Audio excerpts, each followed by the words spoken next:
Bom, estamos chegando no final. Estamos chegando naquele momento onde as coisas já vão se encaminhando para o fim e está chegando a vez da participação daquele nosso irmão que gosta de trazer palestras que são para envolver você também, né, com físico, com coisas assim. O ano passado ele fez algo legal nesse sentido, formou um grupo de pessoas que participaram com ele depois, tipo uma maratona, e esse ano nós não sabemos a surpresa. Na verdade eu não assisti a palestra dele, ela chegou já no finzinho, mas ela está aí para você agora. Então assista conosco o nosso irmão que vai falar e ver a novidade que ele está trazendo.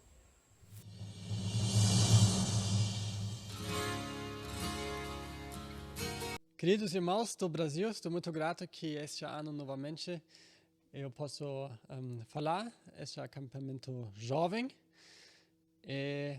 sobre desafios. E vocês sabem que o último ano, depois do acampamento, eu organizei um desafio e percebi como é um assunto importante. Que nós sabemos muitas coisas, mas de praticar na nossa vida é muito difícil.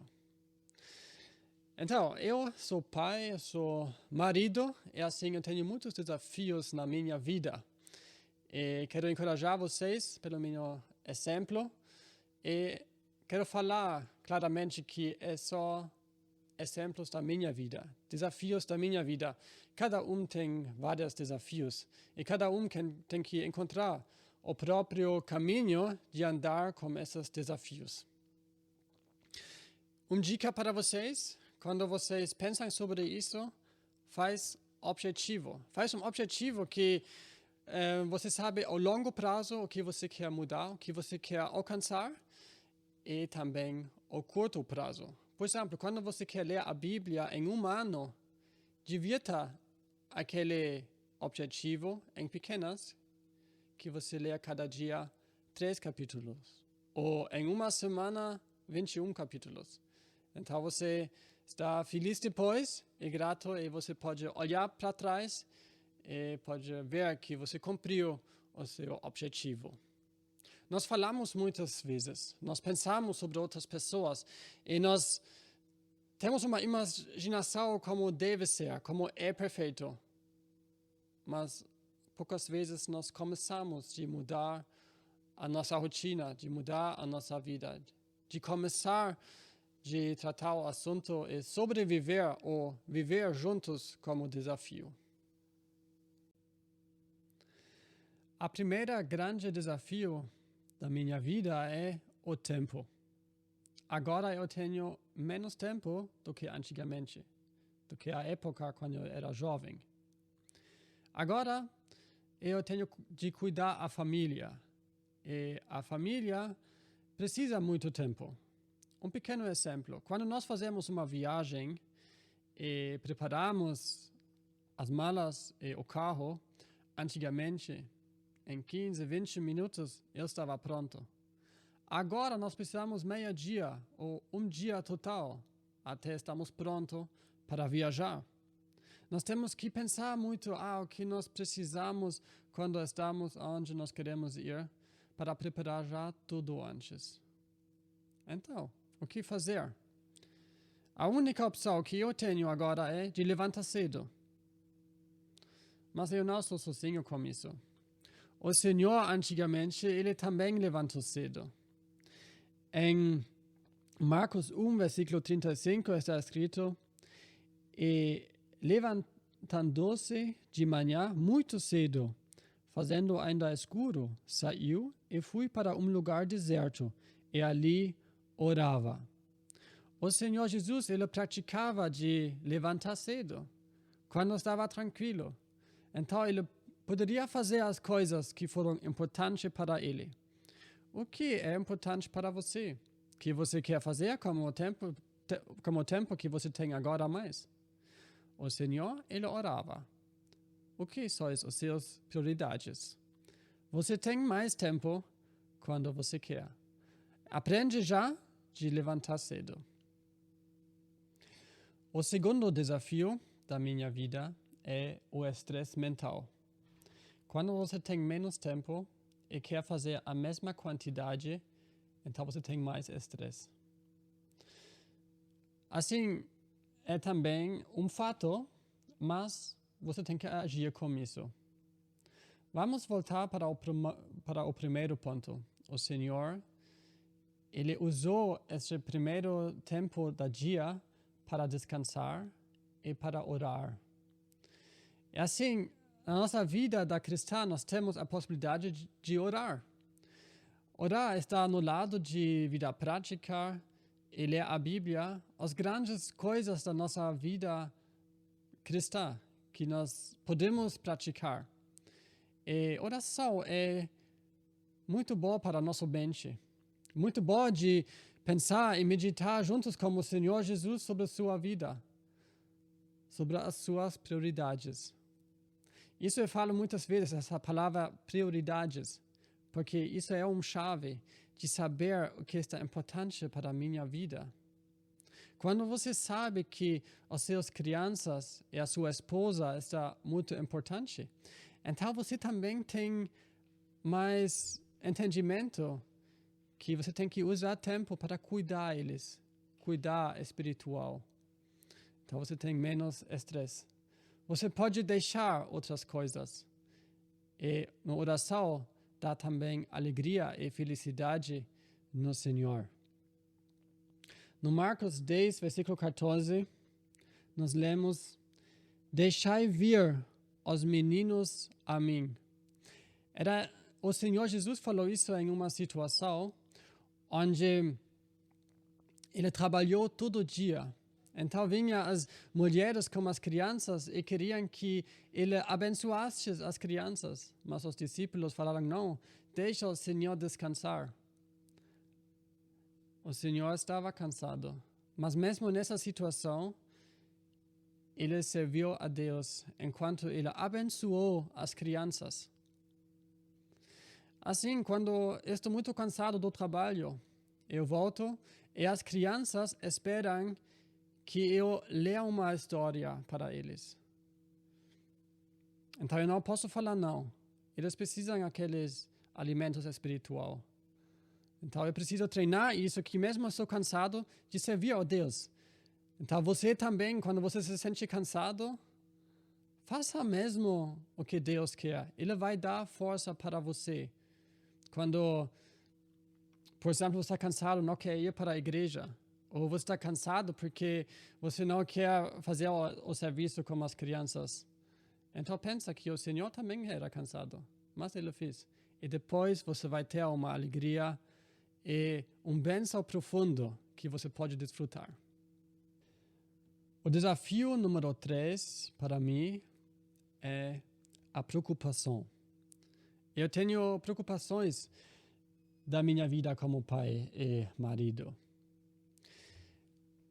Quando alguém tem preocupações, eu acho quando você é em uma situação que você não pode controlar. E tem muitas coisas na minha vida que eu não consigo controlar. E às vezes Deus quer coisas de mim que eu não consigo controlar. Então eu preciso confiar nele. A minha filha mais velha está indo agora para a escola. E quando da manhã eu falo tchau para ela, então ela está indo para a escola, na entrada da escola. Então eu preciso deixar ela estar lá, na responsabilidade dos professores. Isso é difícil às vezes para mim. Creio que para muitos mais é muito mais difícil ainda. E nesse momento nós temos que confiar. O Senhor dá lindo versículo para nós em 1 Pedro 5, versículo 7. Lançando sobre ele toda a vossa ansiedade, porque ele tem cuidado de vós. Você tem preocupações? Então, talvez você tenha pequenas preocupações ou grandes. Então começa de treinar agora para no momento quando as suas preocupações são maiores. O que você pode fazer? Pega o versículo, abre a sua Bíblia, deita no chão ou na cadeira e ora. E lê aquele versículo alto em frente do Senhor e fala: Senhor, isso é uma promessa que você está dando para mim. Você quer que eu lance todas as minhas preocupações em ti. Você me promessa que você tem cuidado de mim. Fala isso alto. Então ele vai te dar paz. Quando não, continua. Continua, fica em oração e espera a resposta de Deus. Muitas vezes Deus então te dá uma outra visão da situação. Talvez ele te lembra das situações da Bíblia. Ele te dá versículos. Então você pode ter paz e você pode confiar no Senhor. O desafio número 4 é a responsabilidade. Um sentimento de responsabilidade que aumenta.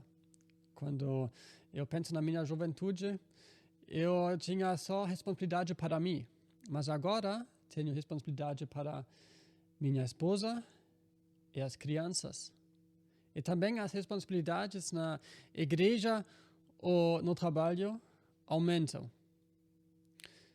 E quero encorajar você de começar agora já de tomar responsabilidade. Você pode viver talvez tranquilo para você. Fim de semana, você planeja o que você quer. Você só ajuda em casa, mas você não tem a responsabilidade. Talvez o Senhor tenha serviço para você. Talvez um pequeno serviço. Isso é uma responsabilidade. Toma isso. Quando você cuida de crianças, talvez 1 hora da semana, já é uma grande coisa. Você pode influenciar essas crianças. Você pode ajudar pessoas velhas, outros irmãos que precisam agora ajuda. Pode ajudar os seus irmãos, irmã, os seus pais. Toma responsabilidade agora já. É bom de aprender isso cedo, quando está pequeno. E é uma coisa, o Senhor, Ele está esperando para você. Ele quer que você melhorar. Então, pega um letra e escreve em quais áreas você pode tomar responsabilidade e em quais áreas você quer tomar responsabilidade agora já. 2 Timóteo 4, versículo 5, está escrito: cumpre o seu ministério. Deus tem um ministério para você. Quando eu era na escola ou na faculdade, e depois dos primeiros dias, eu sempre observava as pessoas que eu gostava. Então eu fiquei juntos com as pessoas que eu gostava. Eu tinha o meu grupo de amigos. Assim, quando você é jovem, muitas vezes você pode escolher com quem você fica juntos. Pode escolher as pessoas com quem você está juntos. Hoje, eu tenho isso muito menos do que antes. Muito da minha vida, eu não posso escolher com quem eu fico juntos. Na igreja tem muitas pessoas que eu vivo juntos e com essa pessoa eu faço juntos. As crianças, Deus deu para mim. Que sorte que eu amo elas. A única pessoa que eu poderia escolher, mais ou menos, é a minha esposa. Mas mesmo a minha esposa, ela muda. Então é importante que nós mudamos juntos na mesma direção. Que os nossos objetivos são os mesmos objetivos.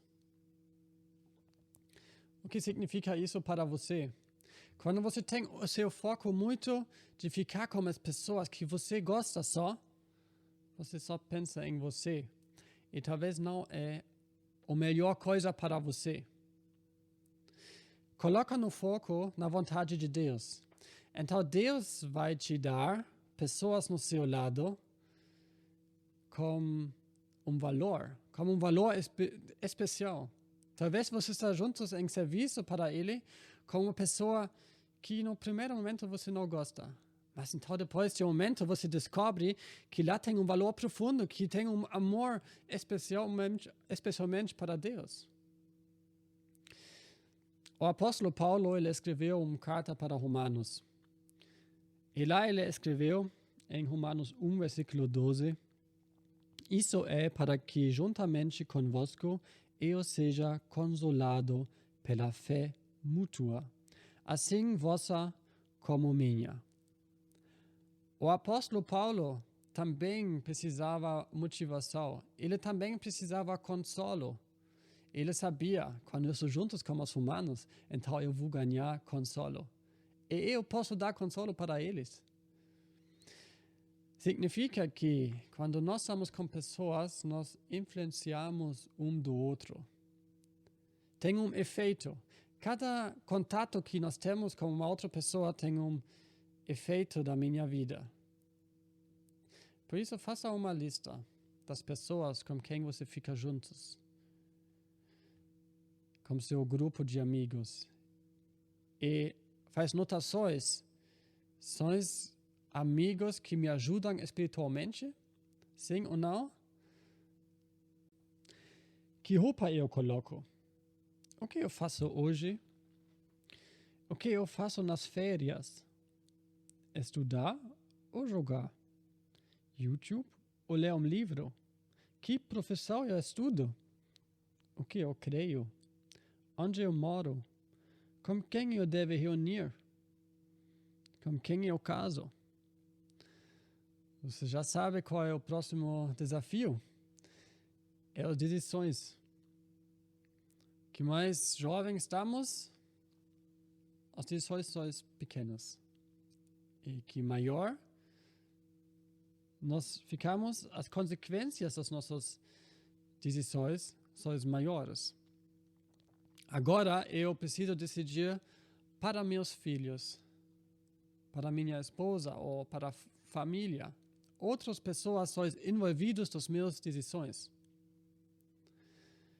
Tinha um momento que está falando sobre isso em Gênesis 13, onde Abraão e Ló estavam conversando juntos. E eles precisaram tomar uma decisão juntos.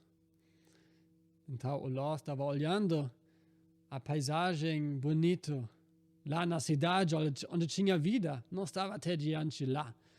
Não juntos como deserto, como Abraão. Não, lá estava interessante e legal.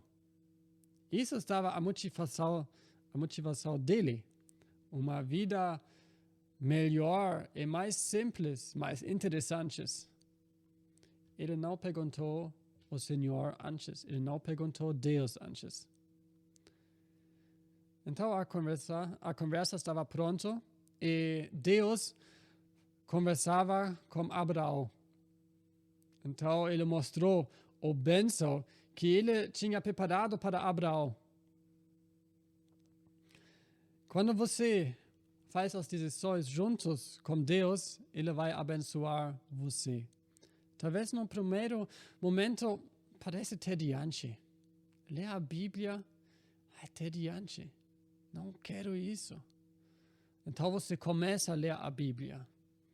E você descobre os valores da Bíblia. Você percebe que a Bíblia fala dentro da sua vida. Você tem dificuldades com uma coisa e a Bíblia ajuda você com isso. Ou você entra em louvor para Deus. Isso é uma coisa muito legal, muito intensiva. E te dá muita alegria, uma alegria profunda. Começa agora já de fazer as suas decisões juntos com Deus. Nas pequenas coisas. O que você faz no próximo fim de semana? Pergunta a Deus. Ora um momentinho. Começa agora já. Para não vem um momento que você quer casar e você não sabe como funciona de saber a vontade de Deus. Isso é um processo que você precisa aprender. E Deus fala com cada um diferente. Lá não tem uma coisa que é para todos iguais, não. É sempre individual. Daniel, versículo 8. Daniel era no caminho para na presença do rei de Babel. Então, lá, ele tinha que fazer também uma decisão muito importante. Que ele não caiu em impureza. Que ele não precisava fazer coisas que eram em contra da vontade de Deus. O que ele fez? E Daniel propôs no seu coração. Isso estava uma decisão firme. Talvez isso também agora é uma possibilidade novamente de orar e fazer e renova a sua decisão de ser um discípulo de Deus, de seguir a Ele e pedir para Ele que até você está velho como Daniel também não para de orar e perguntar o que Deus quer para a sua vida. No desafio número 7, eu falo um segredo para vocês. As minhas crianças não são perfeitas. A minha esposa também não é perfeita. Os irmãos com quem eu vivo juntos na igreja local não são perfeitos. Sempre quando eu conheci um irmão que eu achei, uau, isso é um irmão de Deus. E eu tinha muito respeito dessa pessoa. Mas sempre quando eu conheci uma pessoa mais profundo, eu descobri fraquezas, grandes fraquezas. O que eu faço com esse problema? Tem uma opção que eu tenho, ou que eu posso usar, eu fugir da situação, eu não fico mais com essa pessoa. Eu fugir da igreja, mas da família, você pode fugir também.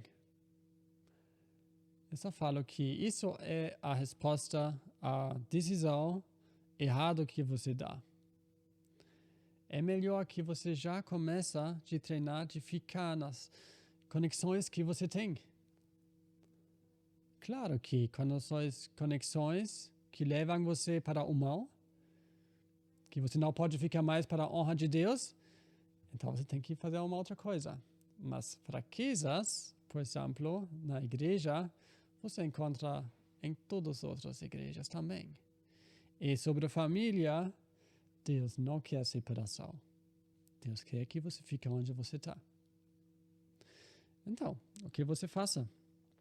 Efésios 4, versículo 2 fala: suportando-vos uns aos outros em amor. E o melhor exemplo para nós é o Senhor Jesus. Ele ficou juntos com os discípulos. Eles não tinham muita fé. Eles foram fracos. O Senhor era orando e chorando antes da crucificação. E ninguém dos discípulos ficaram com eles. Nem os discípulos mais próximos. Mas ele tinha paciência com os discípulos. Que grande graça. Assim, com tanta graça, nós também podemos ficar com os nossos irmãos. E com a nossa família. Romanos 12, versículo 21 fala: não te deixes vencer o mal, mas vence o mal com o bem. Você pode fazer uma coisa. Faça uma coisa bem para o outro. Ajuda o outro.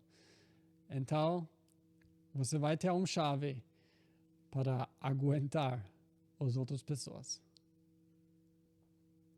No desafio número 8, eu falo mais uma vez um segredo. Eu também não sou perfeito. Eu também tenho fraquezas. Antes que eu casei, eu sabia que eu tenho fraquezas. Mas quando eu casei, eu percebi que as fraquezas são muito maiores do que eu achava antes. Eu pensava de mim que eu era uma pessoa mansa, tranquilo. Depende da situação, tenho ainda essas características. Mas eu percebi que eu falava coisas duras, eu falava coisas que não foram perfeitas para a minha esposa. Eu percebi que não tenho tanta paciência do que eu achava antes. Como as crianças, eu percebo que pouca paciência eu tenho às vezes. Mas o que fazer agora? Quando você descobre que você tem muitas fraquezas, nós precisamos de aguentar a nós. Nós temos que aprender de saber como nós somos. E eu acho que Deus nos coloca em situações, especialmente para Ele pode mostrar para nós como nós estamos. Por exemplo, para nós termos mais paciência com outras pessoas. João 16, versículo 27 fala: pois mesmo Pai vos ama. Deus Pai vos ama. Quando você não está contente contigo, quando você está triste, quando você acha que você não está tão valoroso porque você não consegue fazer tantas coisas, então lembra bem que a maior existência que tem, o Deus Pai, Ele te ama e Ele encontra um valor em você. Por que eu sei isso? Porque está escrito na Bíblia. Eu vou ler mais uma vez.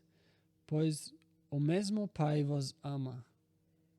Isso fala o próprio Senhor Jesus. Isso foram os desafios da minha vida. Tem muitos mais desafios. E creio que muitos outros também têm muitos desafios. Eu espero que era uma pequena ajuda. E eu te desejo para vocês que vocês vencem esses desafios. Juntos com o Senhor Jesus. Ele sempre está com você. Tchau, tchau.